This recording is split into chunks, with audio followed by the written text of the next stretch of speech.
If we had entered the hall on December the 16th, 1565, a magnificent spectacle would have appeared before our eyes. We would have been able to mingle with hundreds of noble princes and ladies of various origins, German, Austrian, Tuscan, and we would have enjoyed a pleasant theatrical comedy, La Cofanaria, with musical interludes.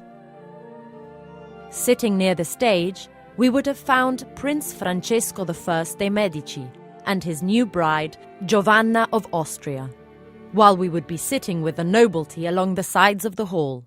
After the show, almost in disbelief, we would have been invited to feast on a delicious banquet consisting of several servings, together with great helpings of fruits and vegetables. 12 impressive lights would have lit the hall, which itself would have been embellished for the occasion with depictions of all of Tuscany, the kingdom of the Medici.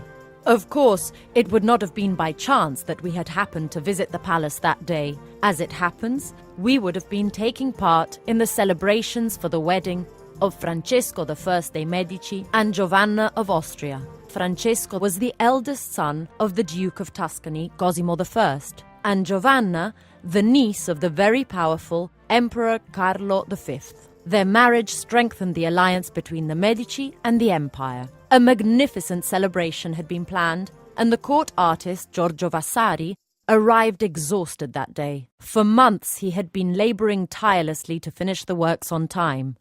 A huge undertaking, very important, and if not beyond my mind, perhaps beyond my strengths. In fact, the hall had been created long before, at the end of the 15th century, when Florence was a republic, spiritually dominated by a charismatic Dominican friar, Girolamo Savonarola. The monk had promised the establishment of a very numerous higher council. All citizens over the age of 29, who were up to date with their tax payments, and whose ancestors had held positions of importance in the magistrate offices, were invited to take part. There would have been more than 1,500 councilmen, which would require a large hall that could seat at least 500 people at a time. The Sala dei Cinquecento, the Hall of the 500. There were seats for the lords and the judges, benches for the citizens, a bigoncia, a tub for prayer, and an altar adorned with a painting, an altarpiece commissioned first to Filippino Lippi, and then, upon his death, to Fra Bartolomeo.